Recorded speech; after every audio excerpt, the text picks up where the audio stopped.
Hi, I'm Dan Cederquist, a winemaker here at Matchbook Winery. This is our egg. It's actually a drunk turtle is the name brand of it, but it is a very unique fermentation vessel. We got this to try to explore alternative methods to ferment, not just stainless steel, not just barrels. We needed something a little different. And we heard and done a lot of research that these can really make a significant impact on the wine.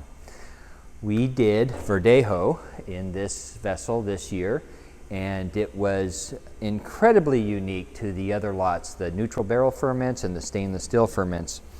And so much so that we thought we'd bottle it up as its own small release. This only makes about 100 cases worth of wine, so we're going to do those 100 cases for a tasting room only release. And I hope you get a chance to try it.